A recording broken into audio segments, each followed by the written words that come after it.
Greetings, YouTubers.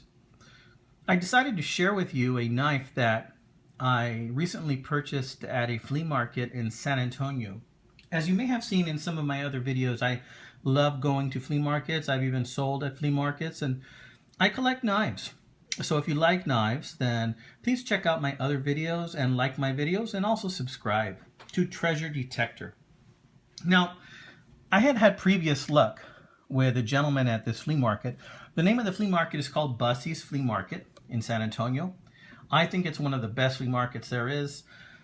Best time to go, Sunday morning, 8 a.m. I met this gentleman, and he always has a lot of good stuff. You can tell he's been collecting knives for his entire life.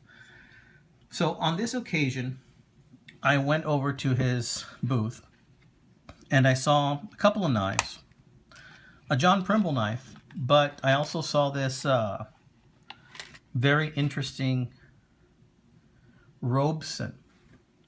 It is a Robeson Shuredge. Not sure if you can see it or make that out there, but this is a two-blade trapper with red jigged bone. This is a rare knife, guys, and one sold recently on eBay for about $133. And this gentleman, he probably did not know I was a collector, but I had bought a couple of previous knives for him a couple of months ago. And funny story, when I picked this up and I saw it, I dropped it. I dropped it on the pavement in the street in the parking lot. I saw him make a face and utter some words that were not very pleasant. Then I took this knife and another couple, and I asked him how much for these. He gave me a price of $80 for two other knives that I really wasn't that interested in, but I used that to bring the price down a little lower. And I said, okay, how much for these two? And I included the Robeson in there along with a small John Primble 4-blade. And he said $60. And gosh, you know what? I really liked that price. I think it was fair, more than fair. I told him I'd take care of it. He told me that I have a really good eye for knives. Good quality knives. As you can see, it's got all brass bolsters, red jig bone. Guys, this knife is from the 30s or 40s, I believe, and it is in excellent condition still. Probably has a nice little gouge there from when I dropped it on the pavement, sadly. Very good snap. Here it tells you the number of this knife. This is high carbon steel, guys. It is a very good blade. There are some blemishes, but it keeps a very good edge.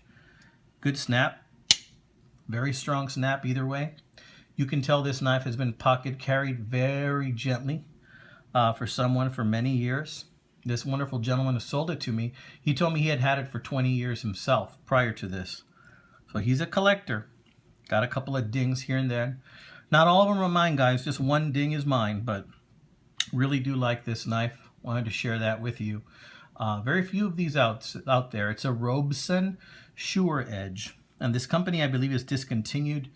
I do not believe they make knives anymore, and what a pity, because this is a very well-made knife.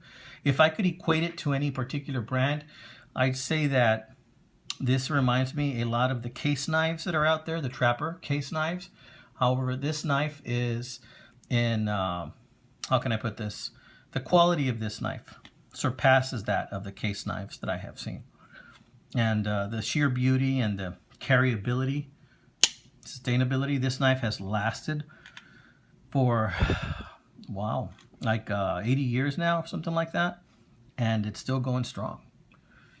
And something I like to remind my viewers about is these are material possessions. We are caretakers of these material possessions. We can't take them with us, so we're kind of like historians.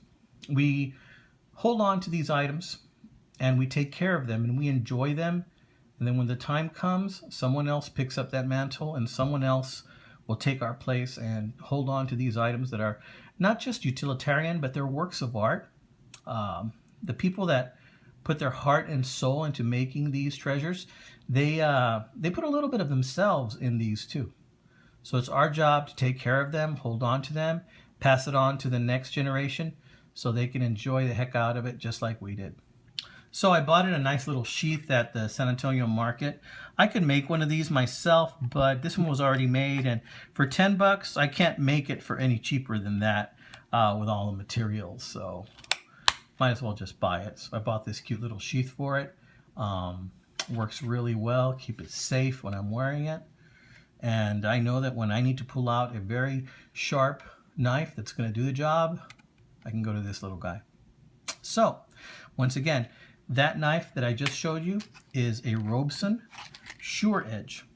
If you see any of these out there, knife guys, go ahead and snap them up. They are very few and far between now. I was lucky to find this one, but it's a good looking blade. So take care, happy hunting, and keep your knives sharp and keep the metal side away from you. Take care, guys.